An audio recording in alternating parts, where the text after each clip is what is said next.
Hello अस्सलाम वालेकुम, कैसे हैं? मस्जिद अल्लाह का घर है। दुनिया की सबसे पसंदीदा चीज़ जो जगह है दुनिया में, अल्लाह के नज़दीक वो मस्जिद है। और सबसे बेकार चीज़ जो जगह है वो है बाज़ार। तो मस्जिद है वहाँ आम, जो बाहर में आप जैसा रहते हो उस तरह से आप मस्जिद में नहीं रह सकते, ख़ास आदाब है उसके। चलिए जानते हैं कुछ ख़ास आदाब मस्जिद से जुड़े हुए।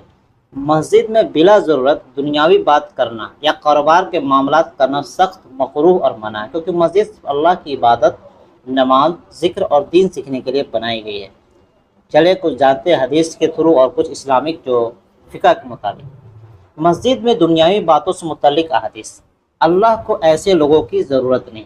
हज़रत अनस इब्न मालिक रज़ी अल्लाह ताला अन्हु से रिवायत है कि अल्लाह के रसूल सल्लल्लाहु अलैहि वसल्लम ने फरमाया, अनकरीब लोगों पर एक ऐसा ज़माना आएगा जब वे मस्जिद में हल्के यानी ग्रुप्स बनाकर बैठेंगे और उनका मकसद सिर्फ दुनिया के मामलात होगा।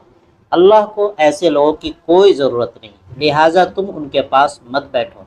मस्जिद का असल मकसद क्या है कि अल्लाह का ज़िक्र, नमाज के पढ़ने और कुरान की तलावत के लिए है। क़यामत की निशानियों में से एक निशानी यह भी बताई गई है कि मस्जिदों में दुनियावी बातों के लिए आवाज़ें बुलंद होने लगेगी। जानते हैं कि उलमा, शरीयत और फुक़हा क्या कहते हैं इसमें? सख्त मकरूह और गुनाह। मस्जिद को गपशप का अड्डा बनाना, वहाँ बैठकर कारोबार की डीलिंग करना, दुकानदारी या दुनियावी सियासत की बातें करना मना है। जानबूझकर दुनियावी बातों के लिए मस्जिद में बैठना गुनाह का सबब बनता है। ज़रा सी बात की इजाज़त है, यानी कि हल्का फुल्का शॉर्ट इंट्रो के लिए, जैसे कि आप कैसे हैं, बच्चे कैसे हैं, हल्का फुल्का मुख्तसर। कोई दोस्त अगर अचानक से मिल गया, मस्जिद में कोई रिश्तेदार मिल गया, कुछ भी हल्का फुल्का एकदम शॉर्ट कह सकते हैं।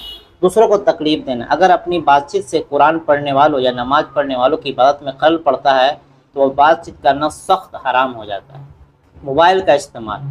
मस्जिद में बैठकर फ़ोन पर लंबी दुनियावी या कारोबारी बातें करना सरासर गलत है। अगर ज़रूरी कॉल आ जाए तो मस्जिद के शहन यानी कि जो पीछे का हिस्सा होता है जहाँ से एंट्री मारते हैं, जो फर्स्ट या फ्लोर चेंज कर ले या इधर उधर चले जाए, या मस्जिद के बाहर जाकर बातचीत करें। जहाँ पर नमाज अदा होती है वहाँ पर उससे परहेज़ करें। मस्जिद के ख़ास आदाब है। अदब से दाखिल हो, दायां पैर रखें और मस्जिद में दाखिल होने की दुआ पढ़ें। तहियतुल मस्जिद। बैठने से पहले मुमकिन हो तो 2 रकात नफल नमाज अदा करें। आवाज़ धीमी रखें। मस्जिद के अंदर ज़ोर से बोलना, यहाँ तक कि इबादत की नीयत से के बिला हंसी मजाक करना भी मस्जिद की बेअदबी है। यानी कि आप एक तरह से बहुत ज़्यादा तेज़ आवाज़ में नहीं पढ़ सकते। आप नमाज भी पढ़ रहे हैं तो आवाज़ को थोड़ा सा इस तरह से रखें कि बगल वाले नमाजी को तकलीफ़ ना हो। इस तरह आप कुरान भी पढ़े तो इतना ही आवाज़ में पढ़े कि बगल वाले को तकलीफ़ ना हो।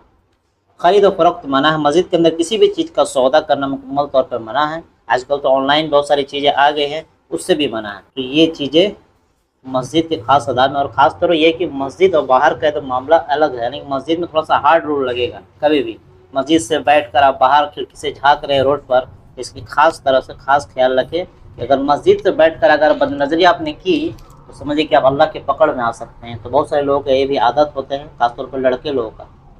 तो अल्लाह ताला ऐसे लोगों से बचाए। तो इस तरह से ये थी मस्जिद के ख़ास आदाब। तो बिला ज़रूरत मस्जिद में, एक तो बिला ज़रूरत बैठने की ज़रूरत नहीं है। अगर बैठ भी रहे हैं तो तस्बीह करें, कुरान पढ़ें, नमाज़ें पढ़ें और कुछ दीन की टॉपिक पर बातचीत करें। और इबादत की नीयत से मस्जिद में बैठा जा सकता है कि मस्जिद में बैठना भी इबादत है। लेकिन ऐसे कि कोई दुनियावी मामलात करना है, बैठक लगाना है, गप्पे शप्पे लड़ाना है, इसके लिए मस्जिद में ना बैठे, निकल जाए, बाहर बैठ के बात करें। सर मस्जिद के अदब का ख़ास ख्याल है। अस्सलाम वालेकुम। वो नमाज़ें, वो नमाज़ें, वो नमाज़ें, वो नमाज़ें कहाँ हैं? वो लोग किधर हैं? जज्बाए ईमां ढूंढता हूँ, ईमां किधर है?